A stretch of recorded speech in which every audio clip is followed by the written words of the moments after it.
Welcome everyone to Tuesdays with Tim, and Meg, you can go ahead.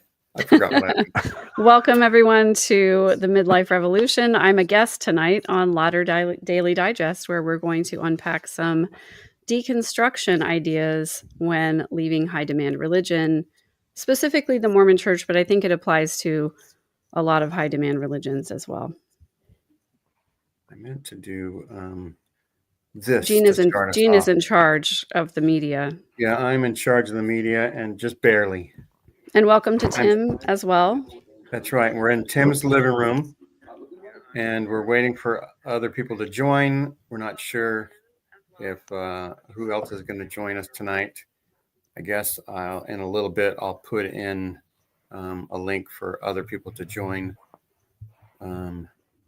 And so yeah, after deconstruction religion, one question that always was interesting is I would hear people say, "I'm now free to be my authentic self." And I was like, what the hell is my authentic self? I don't even know what that is. I've always just done what adults told me to do, or leaders. And sure, I had a little bit of leeway, once I got married and once I, was older and I decided like maybe to not go to church or do watch football instead or something like that every now and then. But then I had to repent and go fall right back in line with everything, right? And our kids, 3 out of our 4 kids went on missions because that's what they're supposed to do. And so we encourage them to do, that. And so then Robert Tobler came up with a suggestion that we review something he saw in Ex-Mormon Reddit about things to deconstruct after deconstructing. And so I'll bring up a slide and I'll make it full screen. And Megan, maybe you just grab one of these things. Maybe I did the wrong thing. One of these things that you'd like to talk about. Yeah, sure. So I think, for my audience of people, my audience is used to talking about healing modalities and the ways that we can heal. And I think when we're talking about leaving a high demand religion or a high control group, that deconstructing some of these ideas is one of the ways that we learn to heal. It's one of the ways that we learn to do better and move on. Thank you so much, Francesca Lyons. That's amazing. I appreciate you. But being able to go through each of these different ideas and sort of revisit them, and the way that I explain it to my people who are trying to heal from unhealthy dynamics is just that we don't necessarily have to change everything, and we certainly don't have to change everything at once, but we make small changes that end up making a big difference. And so the idea for me, at least when you sent me this list, was to sort of look at each one of these things individually, to take it off the shelf, examine it, and say, is this thing working for me still? And if it's not, what do I replace it with? And what do I work on instead? So that was a big part of my deconstruction. I actually went to Mormon Stories podcast and listened to every single episode that they have on LDS discussions with Mike and Nemo, where they go back to the very, very beginning of the Bible and they deconstruct every single truth claim. And because I'm an analytical person, like that really helped me a lot, because I wanted to know, like, what was the truth as opposed to what I was told. And so that was really helpful for me. But I really love these ideas of, going through each one of these and trying to figure out what are the things that I was taught as a child growing up that are no longer serving me. And are there ways for me to deconstruct these particular ideas and replace it with something that's more helpful and more healthy for me as a human being? So I thought I would just have like 10 or 15 seconds on each of these slides in the beginning in case anybody wants to go through them if you're just watching. And you can comment in the bottom and pick one of these things and talk about it in our comments. And we'll see. Which slide did you want to start with, Megan? Did you want to start with the first slide or? Yeah, we can go back to the first slide. I think for me, I think what I responded when you first hit me with this idea was that the things that hit me first were the idealization of marriage and family and moral absolutism. So I don't know which slides those are on. There we go. Yeah. Um, so obviously, I think I've been through a lot of these different ideas. I've gone through and deconstructed a lot of these things. But I think the main thing for me that stood out, the first couple of things were this idealization of marriage and family, moving away from idealizing family roles and seeing relationships as fluid and evolving. And actually, one of the things that made me think a lot about this was a podcast that I saw with Dr. Zach Bush. And he's somebody that I follow because he has some really progressive ideas about um, medicine and the world and permaculture and how to heal the earth and things like that. Um, it's a lot of deep thinking issues. And he went on Jay Shetty's podcast, which Jay Shetty is not necessarily somebody that I support, but um, he does have a lot of good people on his podcast. And when Zach Bush went on his podcast, Jay Shetty always has this series of questions that he asks at the end. And one is, what is something that used to be incredibly important to you but is no longer important? And you're supposed to just give a one sentence capsulated answer and then move on. And Zach Bush said marriage. And Jay Shetty went, whoa, hang on a second. You can't just say that and then let's move on. I want to know why you think this way. And Zach Bush went on to talk about this idea of marriage, the concept that we have in Western society, especially, is where we attach somebody, we attach ourselves to another human being for life. And it's a legal contract. And then also, we have this idea that's sort of possessory, where we believe like this other person belongs to us and we belong to them. And Zach Bush was just saying that that idea is so flawed because it doesn't allow the other person an opportunity to explore their individuality beyond the relationship. And that's one of the ideas that I had to deconstruct as well. Just realizing that marriage and family in the within the Church of Jesus Christ of Latter-day Saints is idealized as the only acceptable path to God is a man married to a woman with children. And that doesn't work for so many people, whether it's LGBTQ people or people who just never desired to be mothers. And as a woman, I've always wanted to be a mother, but I know that there are plenty of women who never want to be mothers or never wanted to be mothers. And then there are yet still many women who are not able to be mothers physiologically. So to have this idealized in a way that you become a failure if you don't live up to that standard is incredibly harmful, because we're telling women that unless you want to be a mother and unless you want only to be a mother and a wife, then you're less than everybody else because that's the ideal. And what I wrestled with as a teacher in the church, teaching Relief Society and teaching gospel doctrine, is that I didn't fit the ideal. My husband was not a faithful member. He was baptized after we were married, but then very shortly after that left the church. And so I went to the temple by myself. We were never sealed in the temple. So I was not the ideal. And I was constantly in my lessons having to make apologies for that and say, we're going to teach the ideal, we're going to teach the standard. And yet we're going to know that many people are not going to be able to live up to that through no fault of their own. And where is there a place for those people in the gospel? It's like the time that I went to my stake president and said, can I just be sealed to my children? I'm a faithful member. And he said, no, sister, we're about whole families. We're about families. We're about whole families, not part families. And so to be told that as a faithful member, that like I just had to roll the dice and hope that at some point somebody was going to seal me by proxy after I died. So the idealization of marriage and family, I think it doesn't work for everybody, that ideal standard. And that was one of the ways that I thought, well, there's got to be more than one way to do this. And so moving away from the idealization of family roles and realizing that we're valuable as individual human beings, whether or not we play a role in a family system, that was something that I had to ponder and deconstruct and then reconstruct this idea that if I strip away all of the titles from myself, if I take away the title of daughter and sister and mother and partner, who am I? Do I have value even if I don't have any of those titles inherently as a human being?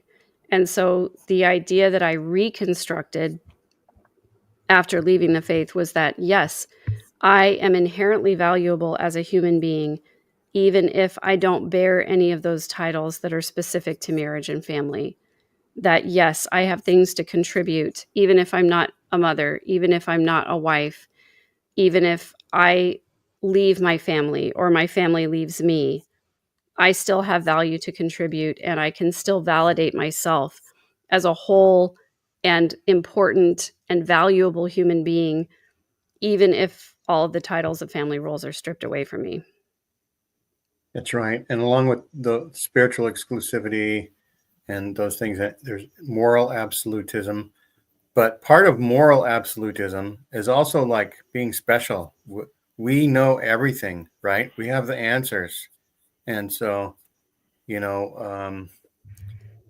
having a prophet tell you what to do, and you know that that's what it is. And so I remember thinking that I was like, in a way, superior, right? I had hidden knowledge that my neighbors didn't have, and now I have to Yeah. think, what are the odds I know everything, right?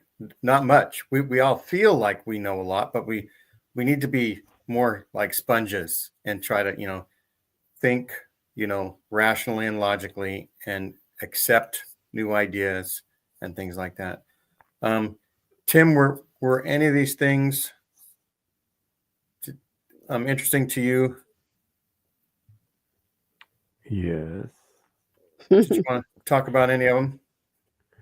Well, the literal interpretation of religion myths.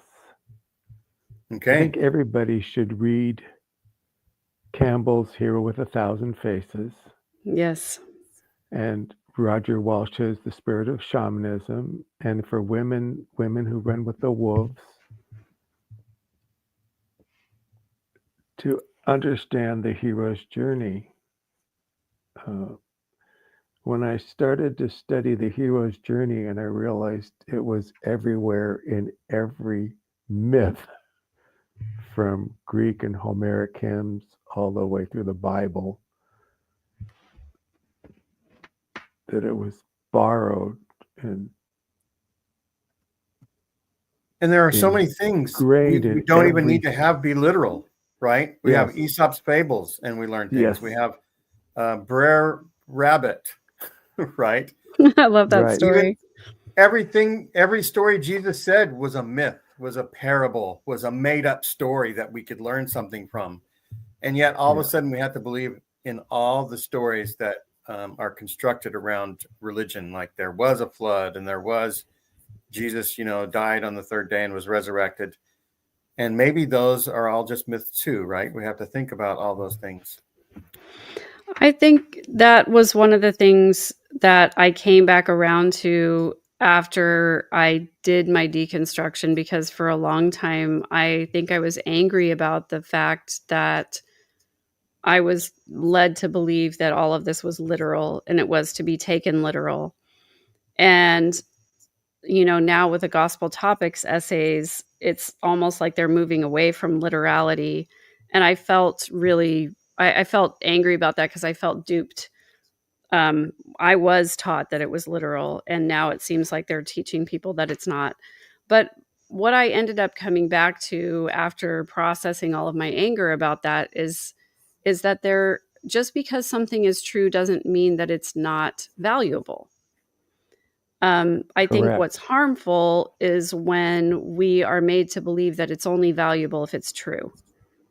And listening to people from other faith traditions and exploring spirituality as a non-literal believer, I think that there is a lot of value in the stories that we read in the Bible, and even in the Book of Mormon as well, even in the Doctrine and Covenants as well. If we take these stories as not literally true, then we can find value in the morality of it. We can find value in the humanity of it. We can see it as, some of them are cautionary tales and some of them are examples of how we should live our lives. So I find it much more helpful, and I also understand now why so many people are able to stay in the faith as a non-literal believer. Because if you don't believe it literally, then you can it's almost like you take it less personally, like it's not any longer so consequential if you believe that it's myth rather than truth, and you can find helpful things in it. So then focusing on external rewards or eternal rewards. I don't know if there's eternal rewards external rewards. But that's one thing that I think I was not able to, grieve for my parents passing, because, oh, well, I'm going to see them again someday. Or, they've moved on to a higher reward. I mean, it's one thing to hope that they're in a resting place, right? And we put people in graves and we try to protect it now, and we try to keep it as a sacred area.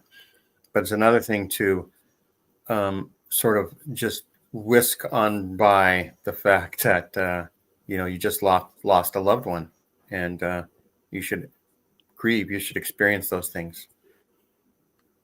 Yeah, the Mormon funeral.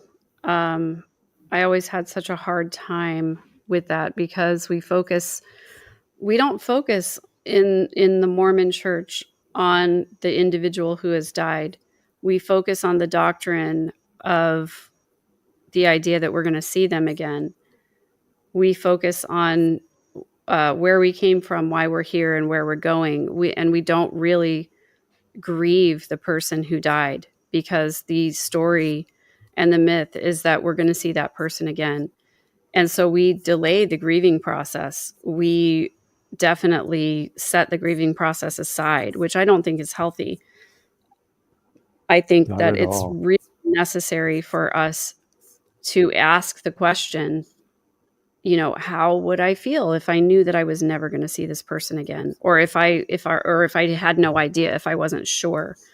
We don't do that in Mormonism. And I think that it keeps us stuck in a lot of ways. When we don't process our grief in a healthy way, we remain in this sort of fantasy world. And yeah, it has some psychological protections, but it prevents us from really growing and learning and moving beyond myth into reality. And that's the other thing that I think I said that I resonated with me when you sent this list over, Jean, is that we have this hyper focus on the afterlife. And as such, people in religion, whether it's Mormonism or any brand of Christianity or any brand of religion that focuses on the afterlife, we spend so much time focusing on that we miss what's happening right now. And we fail to place enough importance on the life that we're living right now, because we think, oh, it's going to be so much better in the afterlife. We think, oh, this life is about suffering and the next life is about peace and paradise. And I know, personally for myself, when I lost beloved family members, the focus was like, oh, we're going to see them again, so we don't need to grieve. We don't need to be sad for this separation because it's temporary. And we look so forward to whatever rewards we're going to get in the afterlife that we really just let this life be meaningless. And I think that deconstructing the idea of an afterlife helps us assign true meaning to the life that we have now. Like, what if this is all that there is? What would I do differently if there was no afterlife? How would I spend my time if I knew this was all I was going to get? that has changed my perspective, I think, more than anything else after deconstructing Mormonism, is learning to savor every single moment that I have, learning to celebrate every tiny victory that I have, because maybe this is all that I get. You know, if my life, I know my life is going to end someday on this earth, and if I don't get a consciousness beyond this, I want to savor every moment that I have right now. I want to prioritize the people in my life that I love and care about, and prioritize spending time with them and creating beautiful moments with them and savoring those moments, because I'm not reserving my happiness for some future time that might never happen. That's right. Tim, do you have any other things on this page you want to talk about?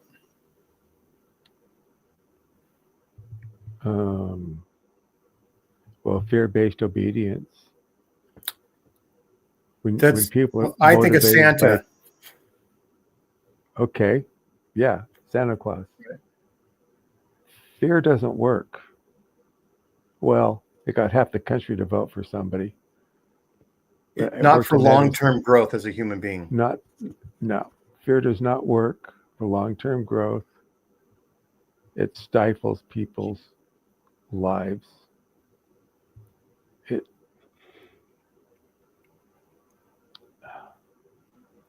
stops their growth. Yeah. I think about my parents' primary parenting tactic was fear-based. And I remember coming to the realization when I was a young mother, that I started out like most parents do. I parented the way I was parented because that was what was modeled for me. And I had this moment of awakening where I went, I don't want my children to be afraid of me. I want them to love me. I want them to know that I love them. And that fear-based parenting style, I was like, okay, I didn't have super healthy models of how it was to be a good parent. So I know what I'm going to do. I'm going to go to the Bible. I'm going to go to the Book of Mormon. I'm going to go to the scriptures. I'm going to see that God is the only perfect parent, and I'm going to model my parenting style after his. And you know what? It lasted maybe 2 weeks, because I started looking at how God behaved in the Bible as a parent. And I was like, this is super toxic. This is super horrible. Like, he treats his kids horribly. Like, he's just going to kill everybody because they didn't worship him the way that he wanted to.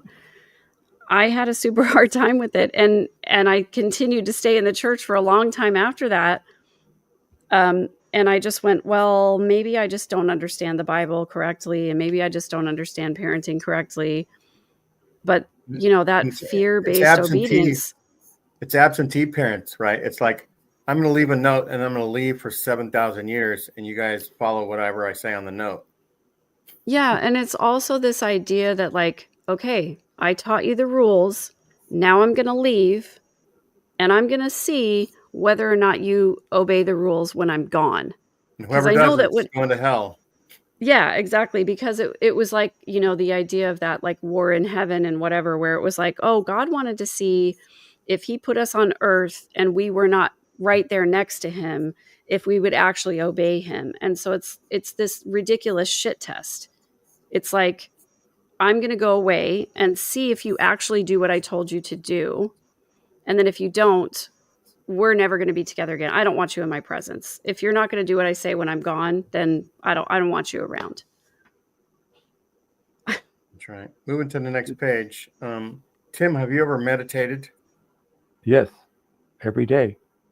Okay. How did you learn? Where'd you start that practice? I did it without realizing it for years. Silent prayers were like meditation, right? Yeah. Well, prayers to me are like affirmations. Meditation's different from that. Meditation is getting between the gaps of reality.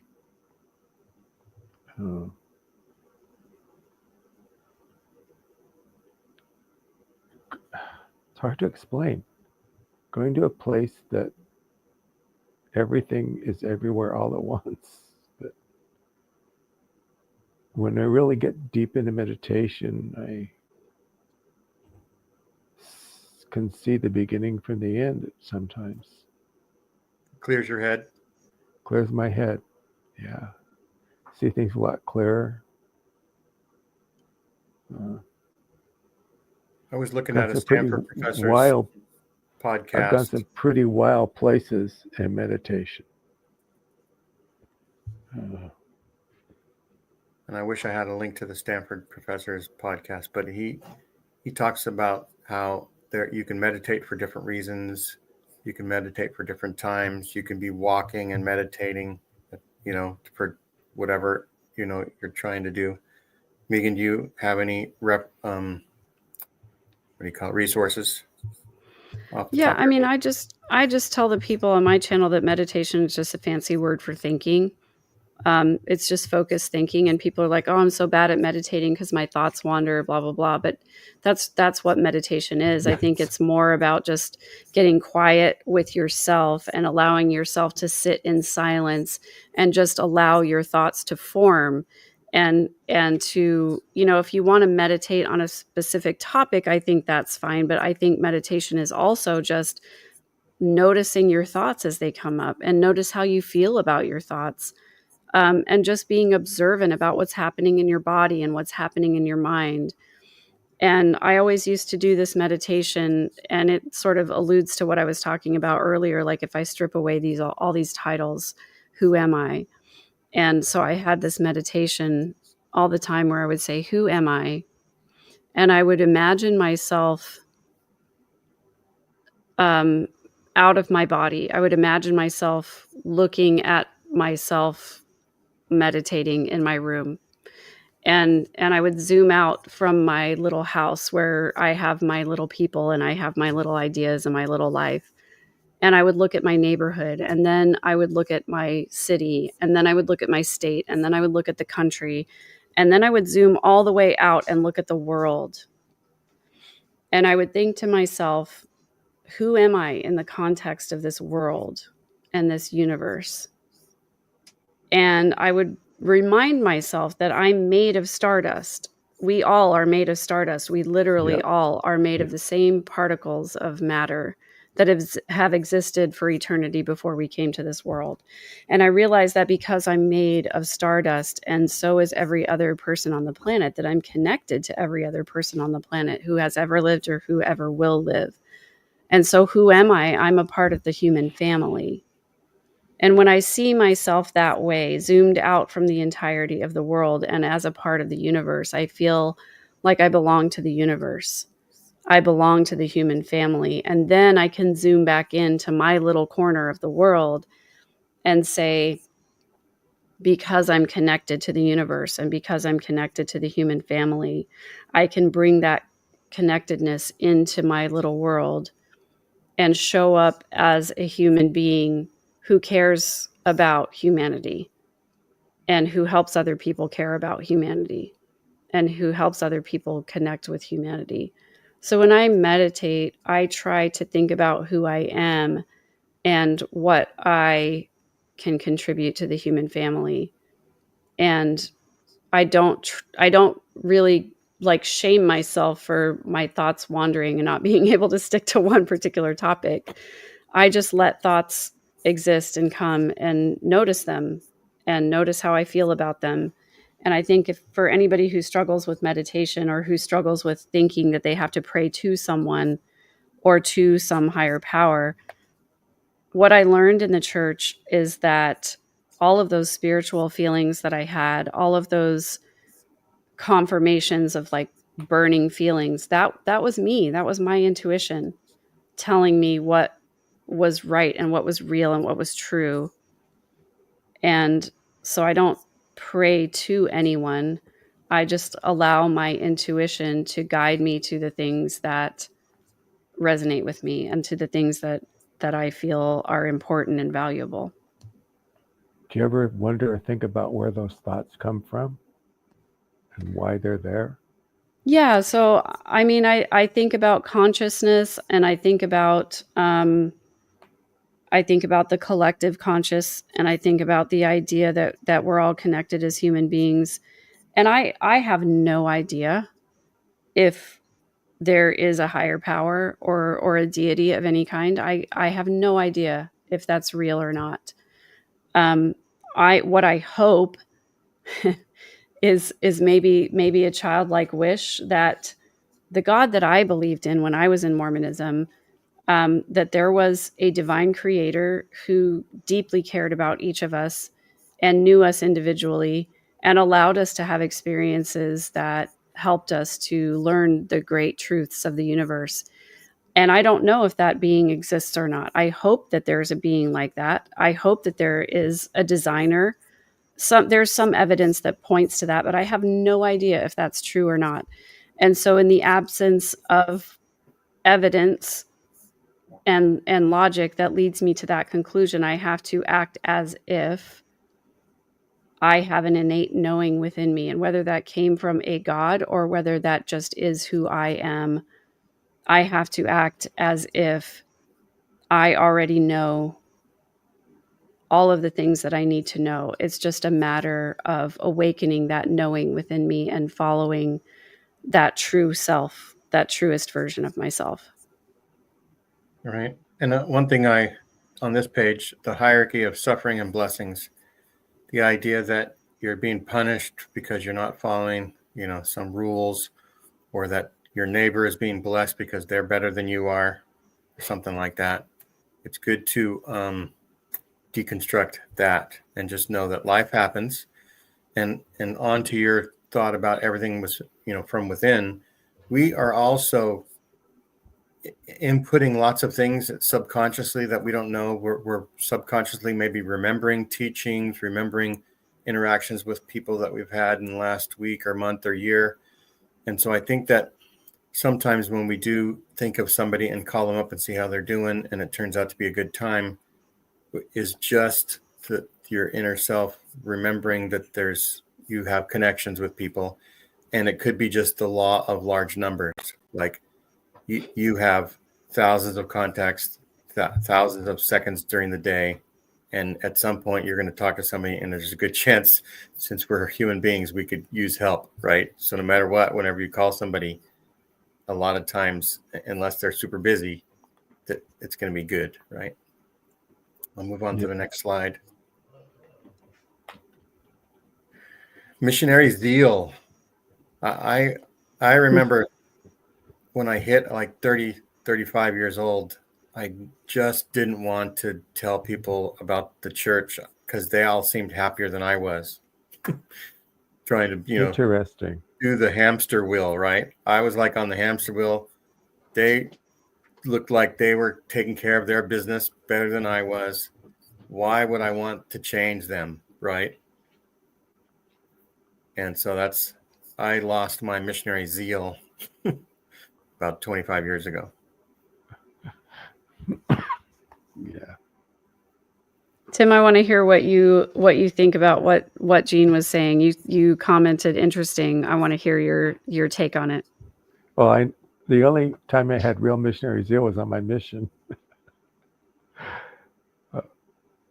My mission president said I was the most enthusiastic missionary he ever knew. I don't know if he told that to everybody or if he was serious. I think he was. You went on a mission to convert people, and doggone it, you were going to do it, right? Yep. Yeah. And Well, go ahead.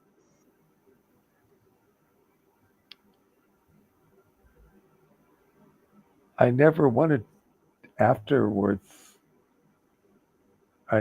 to convert anybody to the church because I wasn't happy in it.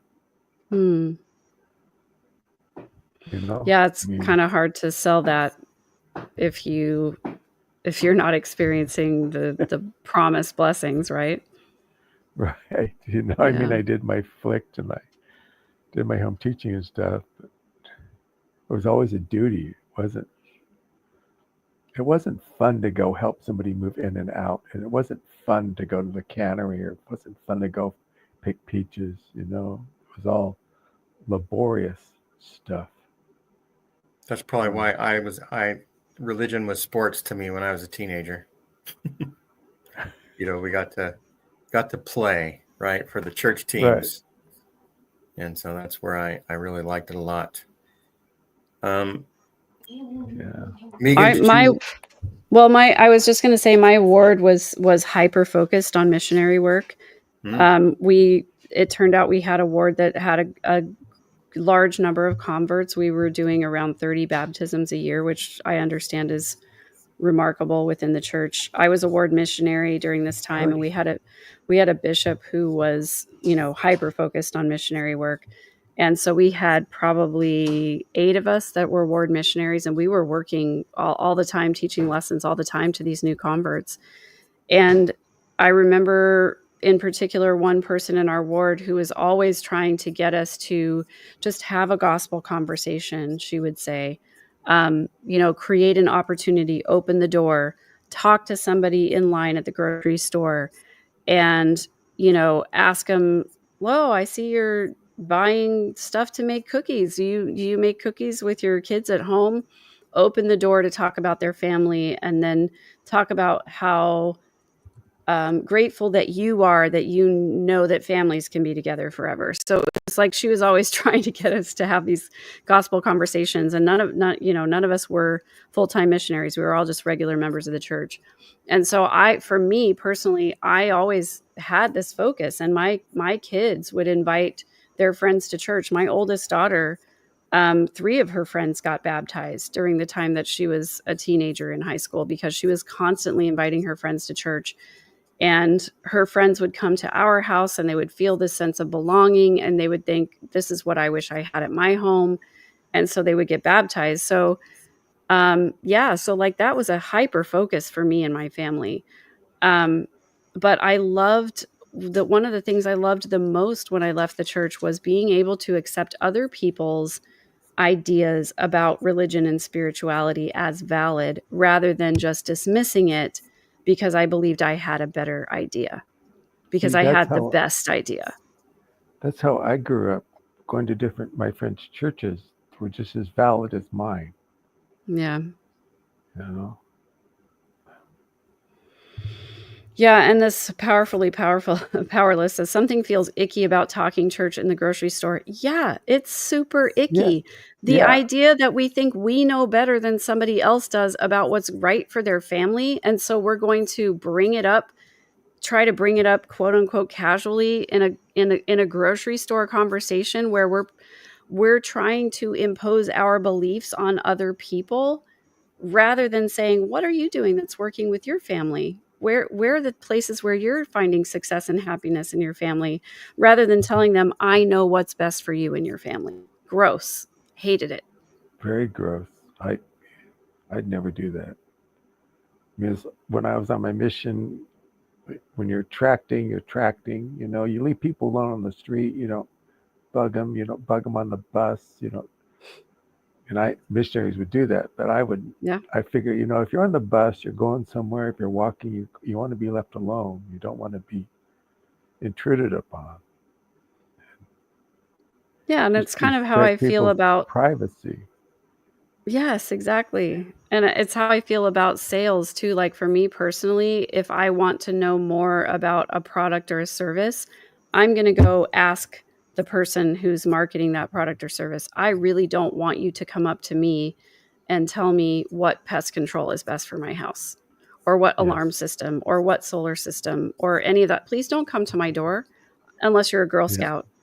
And even then, I have a thing with Girl Scout cookies that I hate too, but I won't go on that tangent right now. There you go. Now, I want to go back. Oh, go ahead. To this religious identity as core identity. I don't know if you heard my phone call last week to Mormonism Live about how I devoted my whole life to the goddamn fucking church. And how it took everything from me and gave me nothing in return. Yeah. You know? And when I was excommunicated, it was such a relief to finally be free of that. Hmm. It just, Yeah, but it is good to be free of things, as we deconstruct these things. yeah. Rituals and ordinances. Now, I kind of liked some of the rituals and ordinances. I could see that they were ways of being together with people and doing some things. And as I was slowly over a 10-year period, sort of deconstructing things, I still considered it valuable for me to give a blessing to my mother-in-law, Yes. even though I knew it wasn't going to help any. Hmm. Well, I really liked the temple and the experience there. And I liked giving blessings. In fact, most of my blessings work for some reason. Um, I give a blessing to a baby. What? Sam's 28 now. 28. This kid, it was this one sister's daughter. They thought that the baby was going to die. I mean, he was in NICU, and we went up and we gave him a blessing. And 20 years later, he becomes my son's best friend. And you kind of wonder, did it work? Was I part of this? Did I make this happen? I have a theory about that. Okay. But I'll also share a blessing story. Obviously, because my husband was only a member for a few short months, the church labeled us as not having the priesthood in our home. And when I went through the temple for the first time, I actually did not have a good experience. Well, I thought it was a good experience at the time, but I also had so much cognitive dissonance about it because so much about it was like, really? This is it? There are actual passwords and handshakes to get into heaven? Like my mind was completely blown, but I was like, well, my parents did it, my grandparents did it, my sister did it, my brothers did it. This must be right. I convinced myself that it was real. But what I came out of that believing is that I had access to the same priesthood power because I had made those promises in the temple. And so I did not consider myself to be in a home without the power of the priesthood because I had it, because I made those promises in the temple. And my youngest daughter got very, very sick when she was about 18 months old. She had a very serious infection, and she was very near to death. I took her to the urgent care, and the urgent care doctor took one look at her and left the room without a word and called the ambulance and came back in and said, I've called an ambulance. You need to go straight to the hospital. And she was listless. She was very limp in my arms holding her, and she was turning gray because she was so severely dehydrated and so sick. She couldn't hold down a teaspoon of water. And I just remember her lying on the bed in the doctor's office, and I put one hand on her head and I wrapped my other arm around her and just tucked her close to me and just said a prayer. But I did it in the way that the same way that we bless the sick in Mormonism. I didn't have any oil, but I said, by virtue of the power of the priesthood that I have access to because of the covenants that I have made in the temple of the holy God, I bless you, my daughter's name, to be protected by angels and to be healed and to have the minds of the doctors enlightened to know exactly what you need in order to heal. And I felt a lot of peace giving that blessing, and I really believed in it. And so here's my story, or here's my theory, I guess I should say. I have a master's degree in vocal performance. I used to be an opera singer. And part of what I studied in my master's degree was the idea that our voices have a frequency that resonates, right? the idea of resonance. We all know this. Yes. When you drive underneath a bridge and you honk your horn, you can hear the reverberation, right? Our voices have a resonance. Words, therefore, have power. Power. Lullabies even, right? The things that we say out loud have a frequency and an energy and a vibration to them. And so I don't think that it is too woo or too weird or kooky or, ritualistic or anything to say that when we speak words out loud with conviction, they have a resonance, they have a frequency, they have a vibration that actually sends energy out into the world.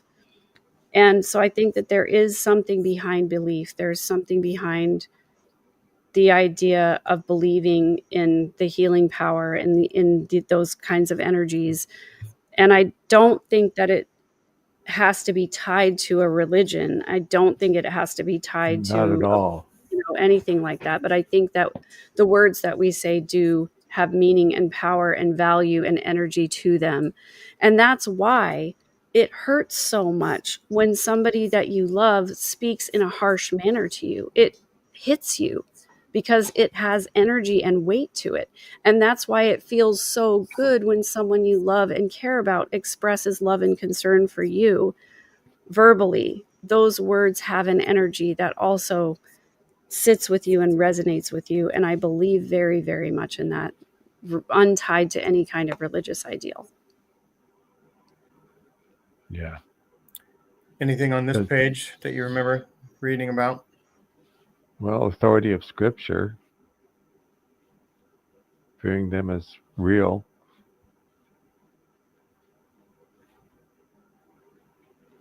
Yeah. Like the Scripture as the final word and the authority on how we should be living our lives. God said it, the Bible says it, and I believe it. That settles it. Yeah. And that's the end. That's the end. There's no more discussion. Yeah. For me, community approval was a big deal. I did a lot of things because I felt like I needed validation and approval from other people. And now I realize that I am the most important validating source for myself. Yep. Yes. And then, of course, objectification of women. Like, I would be remiss if I didn't say something about that. Recognizing women as autonomous individuals who can be close friends without romantic implications. I think that the entirety of, this is going down a rabbit hole I don't want to go down right now, but, I was programmed by my abusers at a young age to believe that my only value was sexual and that nobody would even talk to me unless they wanted something from me sexually. But I felt like that idea was perpetuated in Mormonism. I felt like my only value as a woman was as a wife and a mother. And if I wasn't going to be a wife and a mother, then I didn't have any value in the system. And now realizing that, like we were talking about before, that my value is not tied to those ideals. And also that I can be friends with whoever I want to be friends with. And it doesn't have to be like, there doesn't have to be this underlying sexual tension. Like Mormonism teaches us that you can't be alone in a room with a member of the opposite sex because that's just wrong. Right. I've had so many men that I've been friends with, so many, where there was never like any kind of hint of sexual tension. Yeah. At least on my side, it was like, I can be friends with this person and value our friendship and connection without worrying that there's going to be some kind of temptation. I just think, I don't know, that idea is so harmful, but it's also perpetuated in society, right? If you believe Billy Crystal's monologue in what movie is that? With Meg Ryan, where he's like, men and women can't be friends. Sally.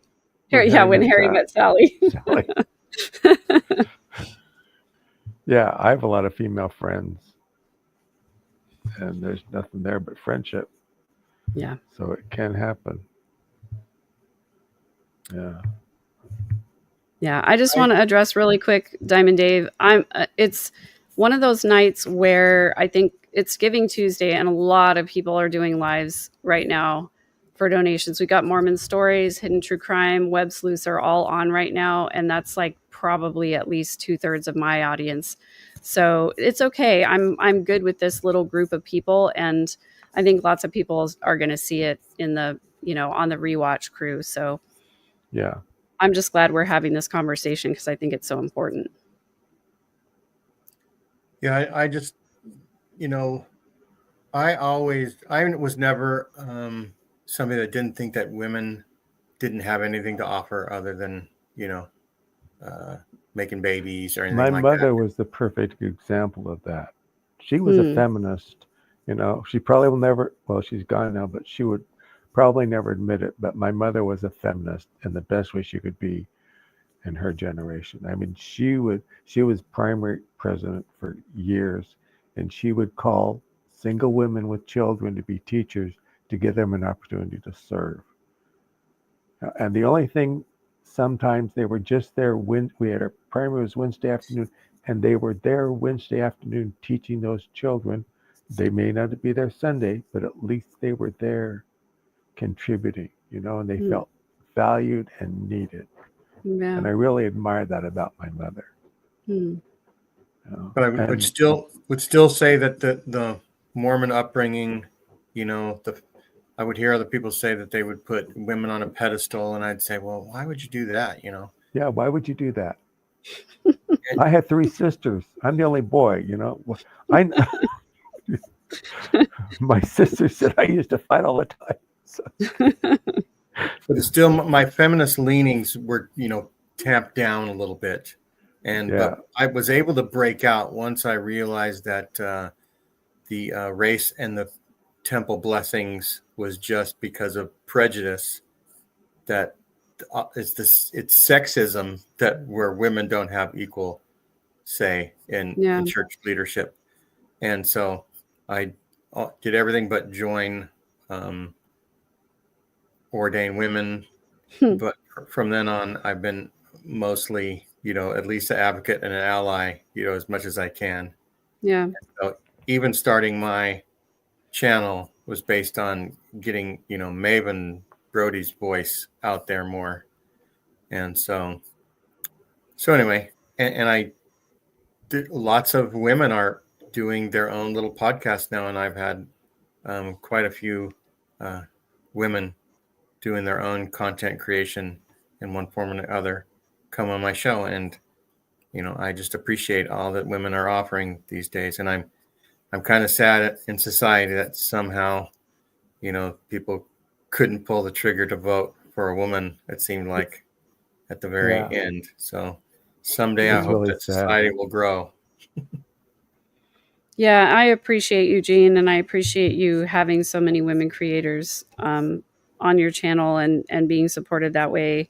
I think there are a lot of women outside the church now who are using their voice where they felt marginalized and silenced while they were in the church. And that's important. Yeah, I think it is. Yeah.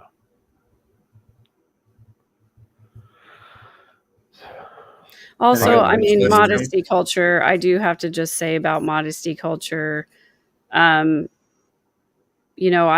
completely bought into the idea that I needed to keep myself covered up so that I wasn't a temptation to men. And when I think about how fucked up that idea is now, I can't even believe that I bought into it.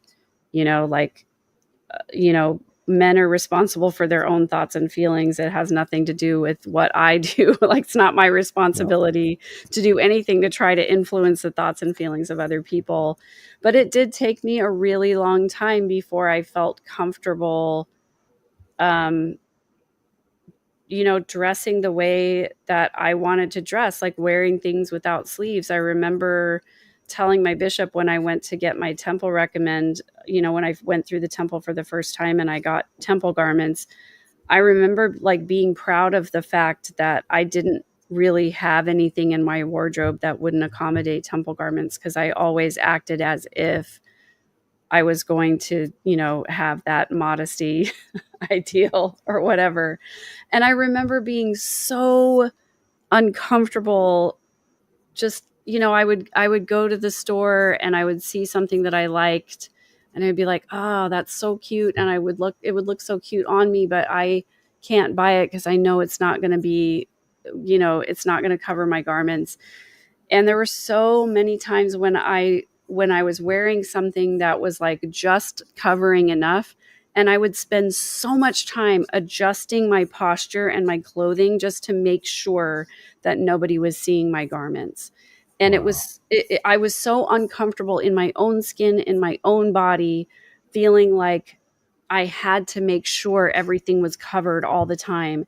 And when you have small children who are climbing all over you and you're nursing babies and all of those things, it's nearly impossible to make sure that that's the case. But I just remember constantly like adjusting, looking, at reflections and in the mirror and like looking at myself and making sure that like I would I would be sitting on the church pew and notice that my skirt was a little bit above my knees, so I would readjust and pull my skirt back down all the time. Like I was constantly readjusting my clothing all the time. I was hyper aware of it all the time. And I just felt so uncomfortable all the time that when I finally did stop wearing garments, I just remember feeling like I finally felt at home in my own body for the first time in my life. And that I was over the age of 40. Wow.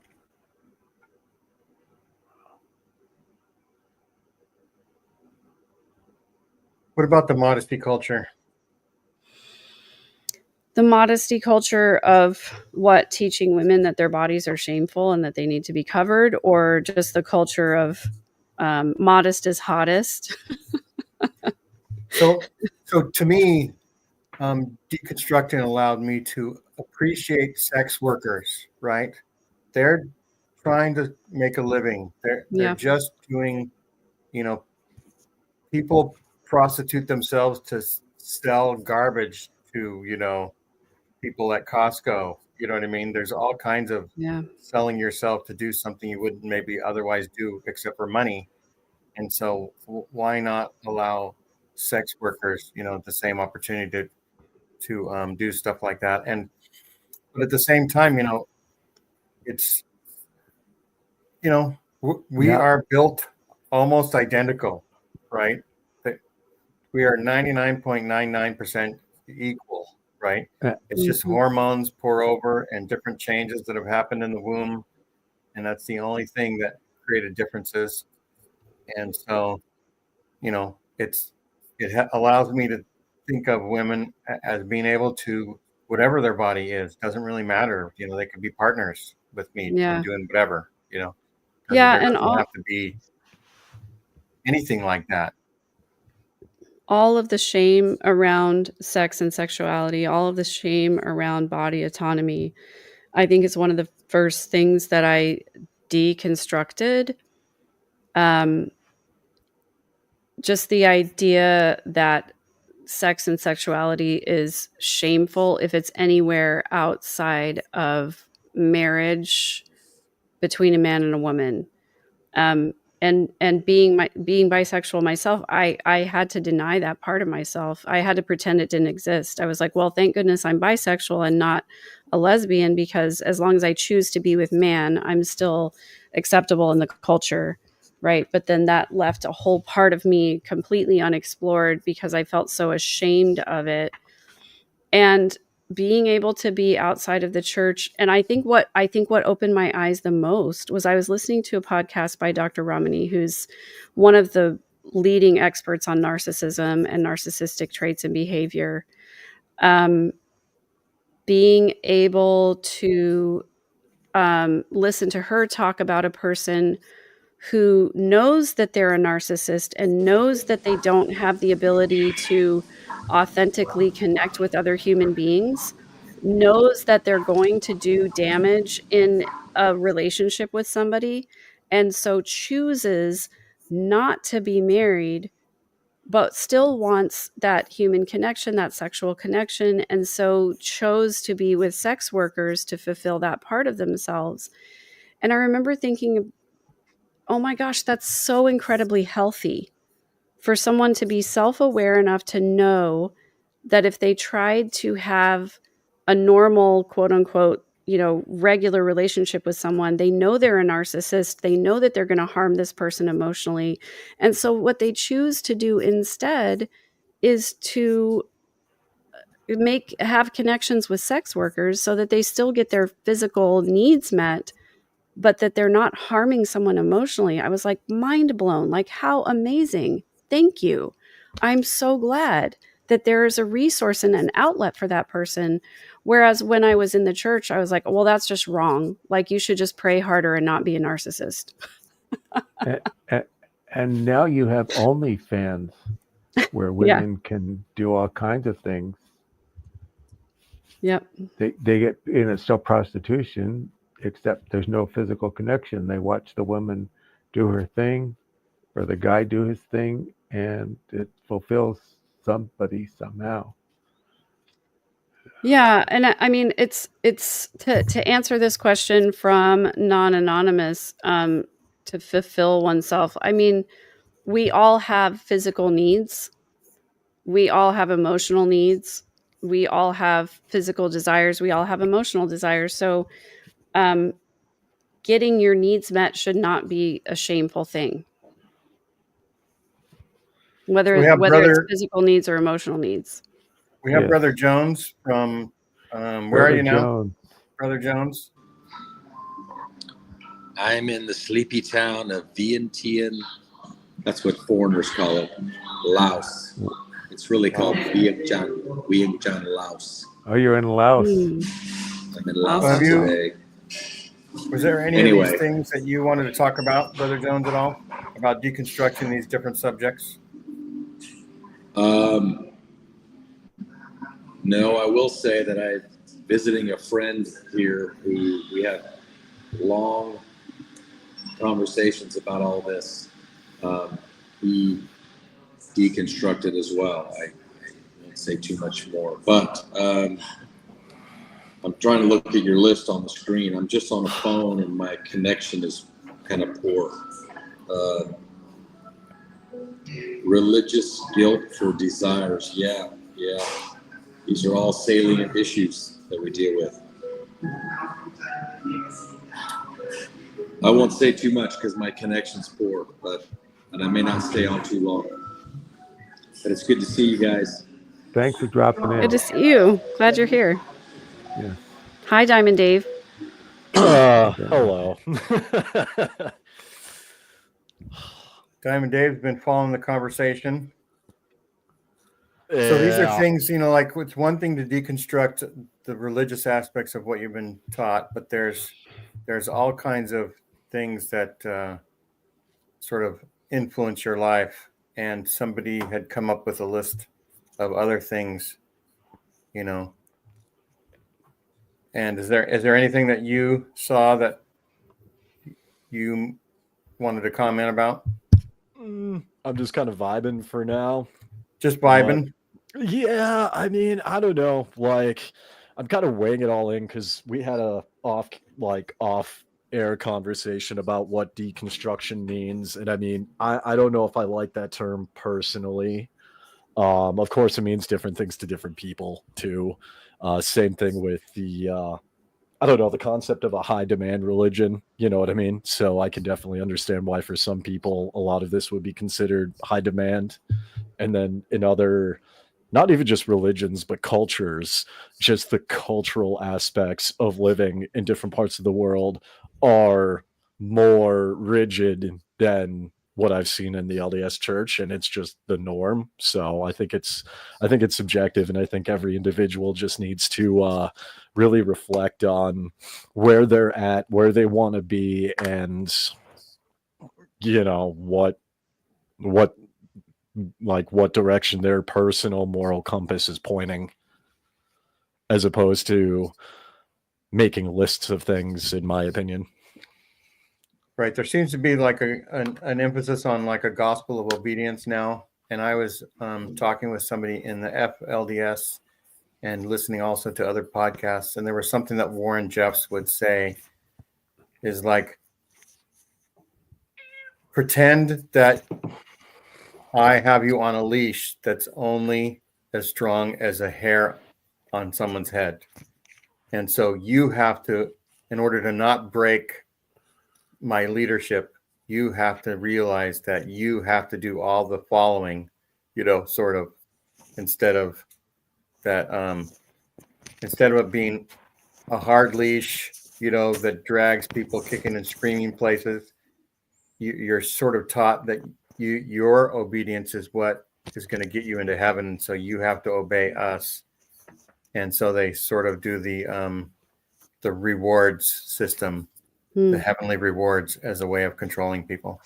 And Megan, you had a really good definition of deconstruction that Diamond Dave got to hear last week. Can you maybe tell it again for our audience? Oh, I don't even remember. You don't remember that? I think it was you. I don't know. I think of deconstruction as just taking ideas and beliefs, as a singular ideas, and examining them and seeing if they still serve you or not. Right, not tearing them down. Right. Not necessarily tearing them down, because sometimes there is some value in those ideas, and sometimes there is value in the construct itself. And so not necessarily tearing down or burning down, but just re-examining, and keeping what still serves you, and eliminating the things that no longer bring you joy. Right. And so, yes, I mean, sometimes the English language isn't very good. Like I remember one time somebody said the Eskimos, which might be a bad word to use nowadays to describe them, but we'll say North American natives would have like 40 different words for snow, because the temperature and the type of snow and all the different, wind directions, everything had a meaning to them. And so they would have more words for snow. And just like, the Greeks have like 7 words or whatever for love, basically have like love and like and lust. And so. And familial love too. And brotherly Eros, love. And storge, philia. And so agape. And there's also something that's like sapiosexual, where you're in love with somebody's intelligence or something like that, their smartness. And so I am usually in love with everybody I come in contact, because I feel like their brains are better than mine that way. Yeah. Like I said, deconstruction. Yeah, deconstruction means different things to different people. The way I heard it described, both from people who are on Mormon stories, as well as just people who've left the church in general, is you have your faith, and then you deconstruct it and analyze the components. The analogy I've heard a lot is like a toaster or a car engine, which I kind of found interesting because I like to work on cars, and it's a hobby of mine. And when you go through the different aspects, if there's something problematic with that aspect or within that aspect, you just throw it away and move on. Right. And for rebuilding a carburetor, you rebuild it for a reason. It's not working very good. Right. So you take it apart and you maybe replace something that's bent, or you put in a new jet, or you do different, but you want still to have a carburetor. So you put it back together. Yeah, and I mean, some people do, some people don't, apparently. So, right. That's why I never got it. I never could get in line with that analogy, just because, again, I like to work on cars as a hobby. I'm like, well, if something isn't working, I agree. But other people are like, yeah, I hear people talking about their experience, and I'm going to deconstruct my faith. And I'm just sitting there thinking, well, if it's like an engine, like, you don't tear apart your car engine just because it's there. If it works, it's fine. So I think that's kind of the disconnect, was the analogy that was used upon thinking about it. Yeah. So, I mean, I guess taking that analogy a little bit farther, if you want to think about it like a car engine, like maybe if obviously if it's working, you're not going to mess with it. Right. But if there's something that's not working, you're going to try to figure out why it's not working, and you're going to try to find a resolution for it. But I think what deconstruction is like is imagining that your car engine could be something different than a combustion engine. You know, it's like being told your whole life that the only way to motorize a vehicle is through a combustion engine. And then finding out that that's actually not the case, that there are lots of other options. And instead of a carburetor, like what else is there that we could make function in an engine this way? Like how else can we motorize a vehicle? You know, being told that like the steam engine is the only way to go, and then finding out that there are other options, you know? And so I don't know, for me personally, cause I love cars too. My first car was a 1972 Volkswagen Beetle, and I loved it because the engine was so simple that I could understand it and I could work on it, you know? But for me, it's like being told that the Volkswagen Beetle is the only car that exists. It's the only right car. It's the only real car. It's the only car that's going to get you where you want to go. And then finding out that such a thing as a Ferrari exists, or a Lamborghini exists, or a, you know, even a Ford Fairlane exists, or, you know, anything else. And it's like, okay, so now what I can do is I can look at the entire population of vehicles that are out there and appreciate every single one for the way that it was made and manufactured, and realize that they all have different sounds and different capabilities. I mean, except maybe for like, I don't know, the Gremlin. But even the Gremlin like had its appeals to, you know, on certain things. And like, I love being able to look at the entirety of the car population and look at the different values that each car and each brand and make and model has, and see that they all have a place in the world of like locomotion, you know? And I can appreciate all of those tools and say, okay, if I want to go off-roading at White Sands National Park, I'm going to take this kind of vehicle. And if I want to go down the Autobahn, I'm going to take this kind of vehicle, and just use different tools for what my different needs are in life. Yep. Yep. I don't know. Maybe I'm just high. No, you're not high. No, I'm kidding. I'm not. That works. Yeah. Going to take a sand rail out to the sand dunes, and you're going to take a. Lambos are pretty. I would never ever get one if I had the money. I would not either. I recently went to a showroom that had a bunch of used ones, and I just went and sat in it. I was like, this is the most uncomfortable car I've ever sat in my life. Yes. Oh, the engine, like to work on the engine is a nightmare. Oh, like, yeah. Well, the reason why I like Lambos, off topic real quick, but the reason why Lambos and Bugattis, Maseratis, Aston Martins, the reason why it costs $25,000 for an oil change is a trained mechanic has to actually disassemble part of the engine in order to do change the oil. Yeah. To change the oil. Exactly. And so it's like, I would not, they're fun to drive, but I mean, I would not, I'd rent one if I had the money, but I wouldn't like own it. Yeah. Yeah.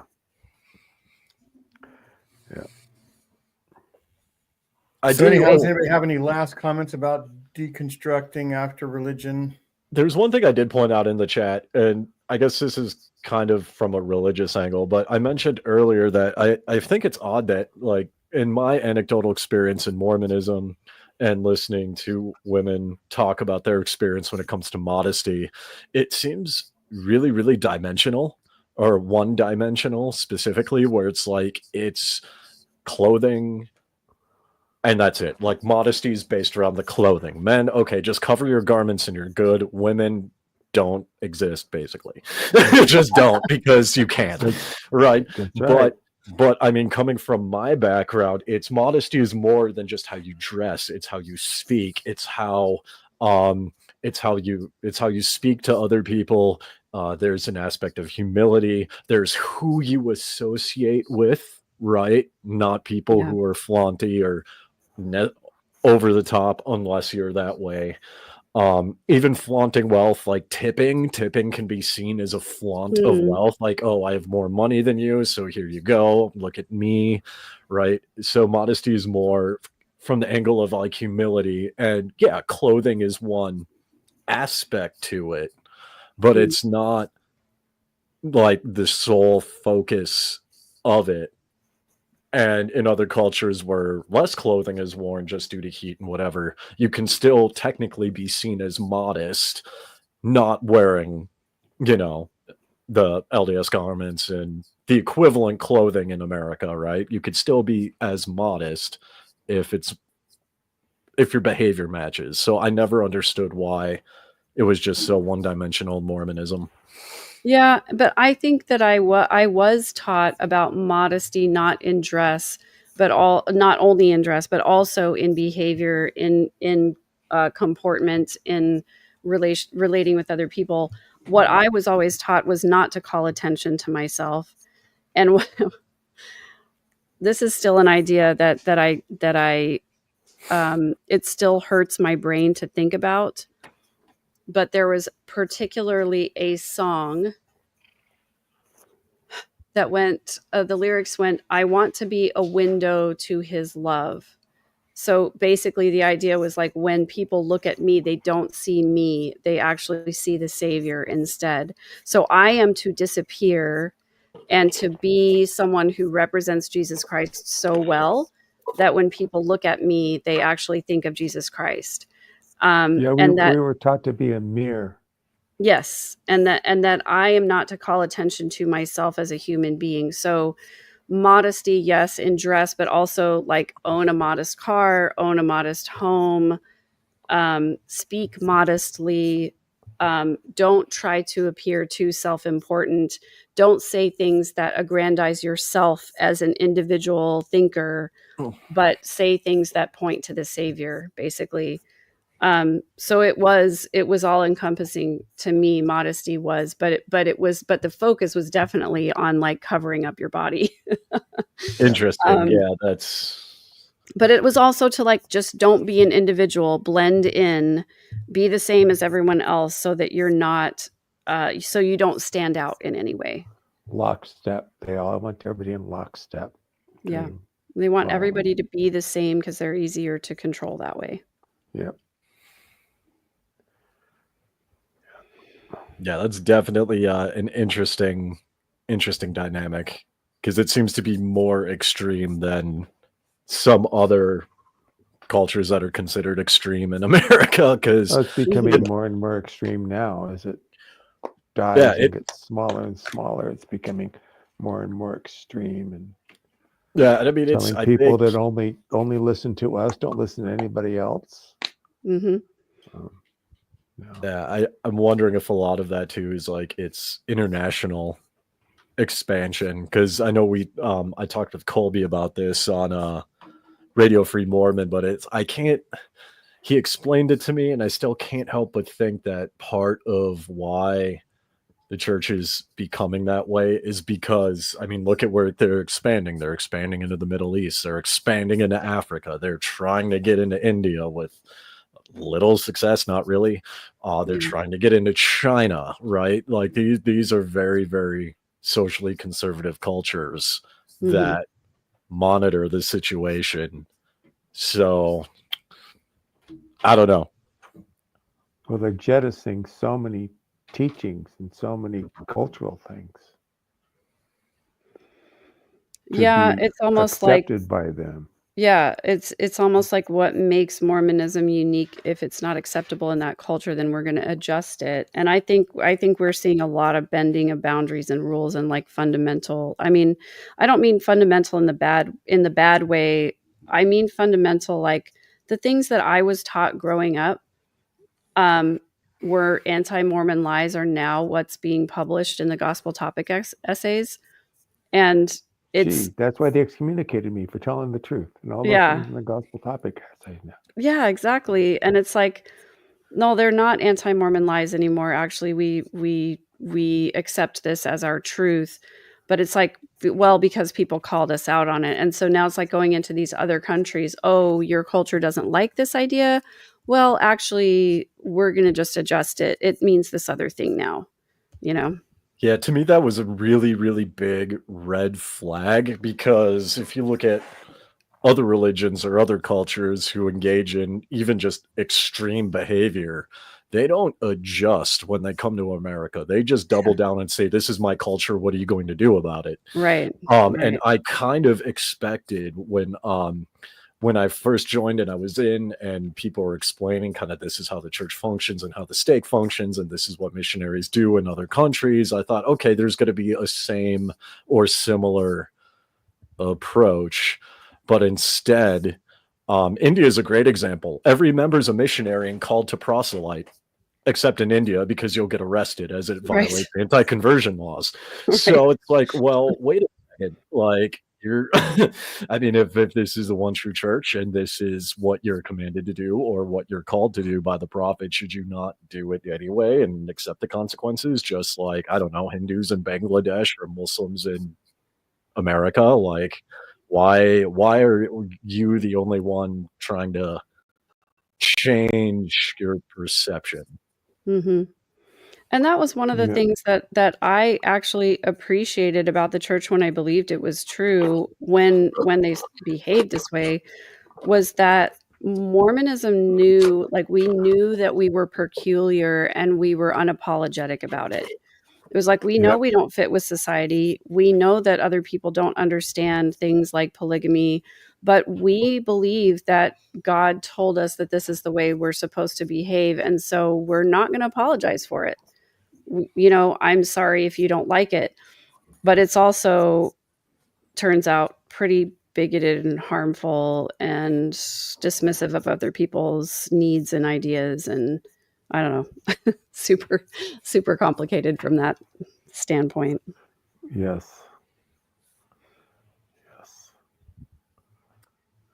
Well, thanks everyone for coming. You know, kind of like we could still be good people, right? That you don't, I tell people that, you know, it's possible that Mormonism attracts good people, right? That want to do some of the things, you know, the converts, and it keeps the good people that want to still do some things. But there are things that get in the way of being a good person sometimes, and some of them are listed in these subjects. And so, like Megan says, you know, deconstruct doesn't necessarily mean to throw the baby out with the bathwater. Go through each one of these things and see what you can do with it. See if you can grow. We're all, what are we, Megan? Beautiful humans. We are all beautiful humans.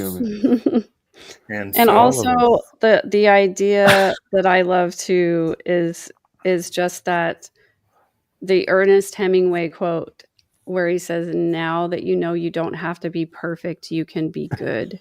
Good. Yes. I love how Megan says we're beautiful humans. When Gene asked that, I immediately thought of a Star Trek Next Generation episode where I forget the name of the episode, but they find like this sentient crystal that killed all the miners, and it refers to humans as ugly bags of mostly water.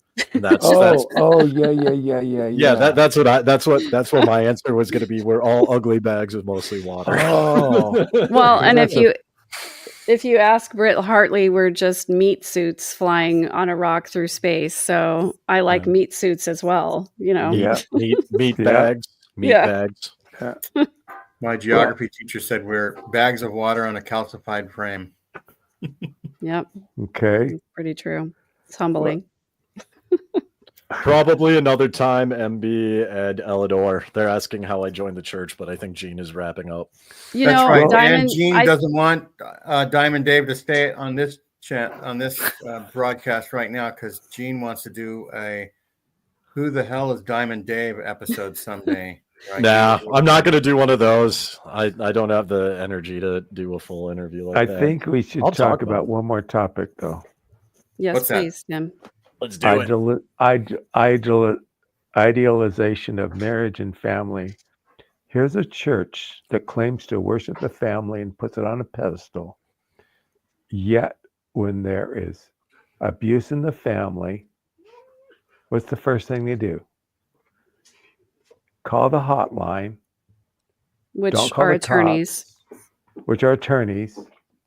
Don't call the cops. Don't bring in law enforcement. Provide services for the people that need it. Yeah, don't provide services for those who need it. Just And- protect the image of the church and the image of the nuclear family that we want to portray. You know, outside of the LA Visitor Center, the statue of the family with this great proclamation, and it's all bullshit. Yeah. And like You as know? soon as you deconstruct and tell your relatives that you don't believe anymore, or you get excommunicated.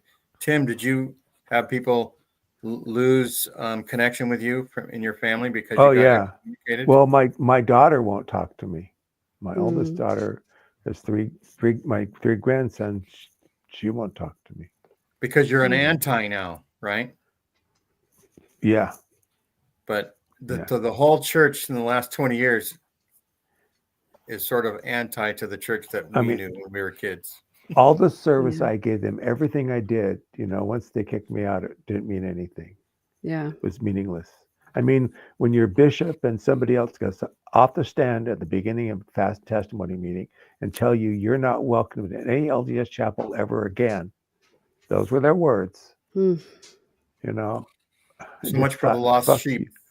Exactly. So much Yeah. for So the much lost for sheep. leaving the 99. That's a weird thing. I've had bishops send me letters and stuff. Missionaries drop by and I tell them that story and they don't believe it. You know, and I'm going, well, it's true. Well, that was my experience. So that was my experience. yeah. The only time and then I went also forgive the abusers. That's the other line. Forgive Just the forgive abusers. and forget. Yeah. Unhealthy as can be, you know. Yeah. I mean, as unhealthy as can be.